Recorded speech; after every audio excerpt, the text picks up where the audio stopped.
Je vais, pour terminer, présenter un vœu que Myriam El Khomri, si elle n'avait eu des problèmes familiaux à surmonter, aurait présenté.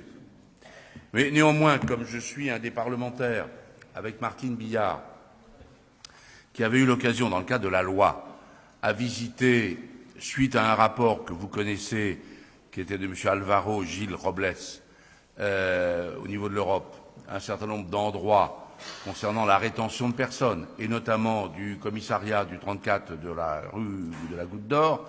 Il se trouve que j'avais visité en 2006 avec Martine Billard ces locaux.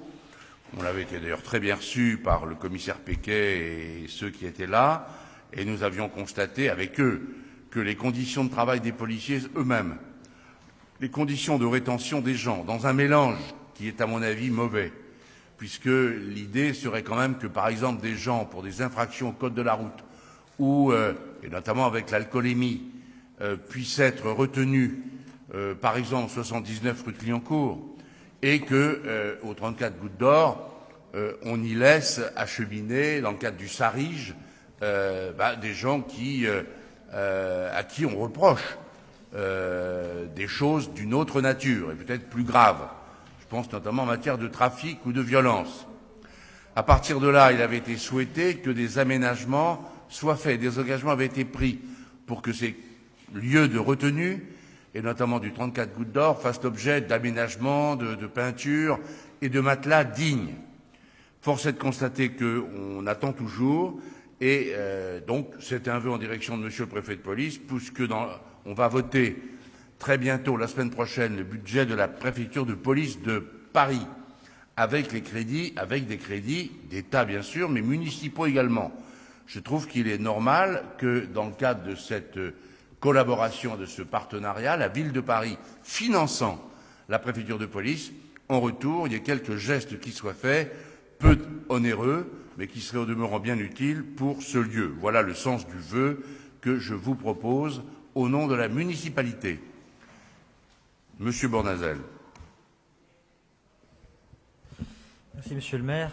Le conseil d'arrondissement du 18e donc traite des conditions de détention des personnes gardées à vue. On s'habitue, donc on va vous répondre.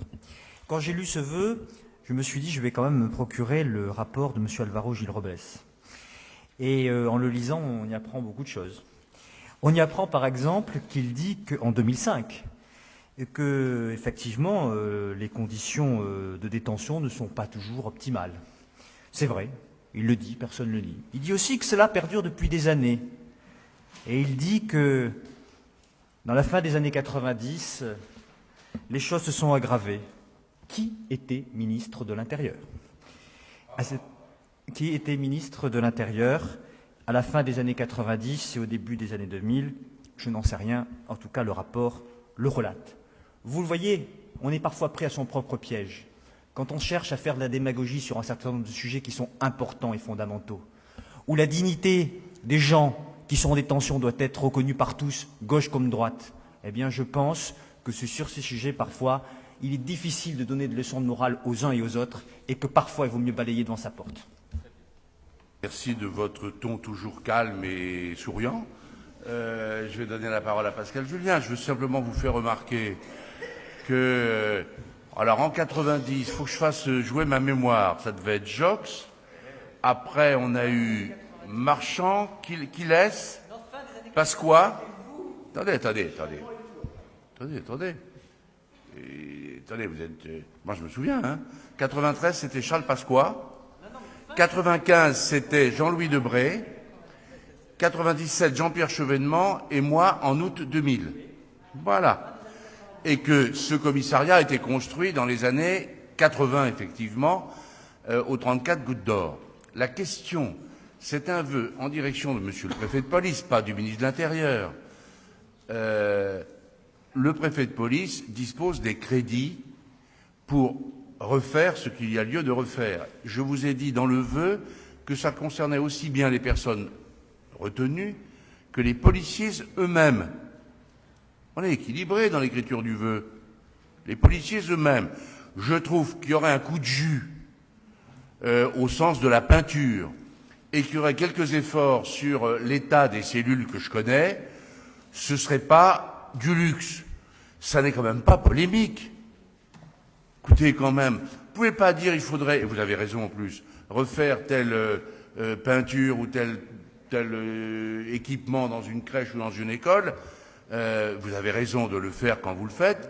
Et nous, on ne pourrait pas, élus de la République, de la mairie, de la nation de surcroît, demander à ce qu'on puisse, avec de modestes crédits, aller dans le sens de ce que souhaitent par ailleurs les policiers, pardonnez-moi. Parce que eux s'émeuvent eux-mêmes, les policiers, des conditions de travail dans lesquelles ils sont. Alors voilà, vous n'êtes pas obligé de le voter, on n'est pas obligé d'en faire une polémique, parce que tel n'était pas le sens de notre vœu. Pascal Julien. Les policiers eux-mêmes reconnaissent l'état des choses. Je veux dire, si vous discutez avec des policiers, ça m'arrive dans l'arrondissement, ils sont les premiers à reconnaître que et eux et les gardés à vue ne sont pas dans de bonnes conditions matérielles. Je comprends vraiment pas l'espèce de je sais pas comment la qualifier, enfin bref, votre réaction. Ce que j'ajouterais moi, c'est qu'il est d'autant plus urgent d'améliorer les choses que le nombre de gardes à vue a doublé en l'espace de 5 ans, sans que d'ailleurs que la sécurité des personnes et des biens se soit améliorée en proportion. Et je ne vais pas citer les événements qui ont jalonné cette semaine la France et la Navarre pour ne pas justement polémiquer. Mais franchement, tout à l'heure, vous disiez avec ironie, on leur dira à propos du vœu sur les crèches. Moi, j'ai envie de dire, eh bien, on ira dire, nous, aux policiers, que vous trouvez qu'ils sont dans d'excellentes conditions dans leur commissariat. Qui est pour le vœu que j'ai proposé? Voilà. Qui est contre? Qui s'abstient? Eh bien, écoutez, le conseil est terminé. On finit à 22h50. C'est tard, mais il fait froid.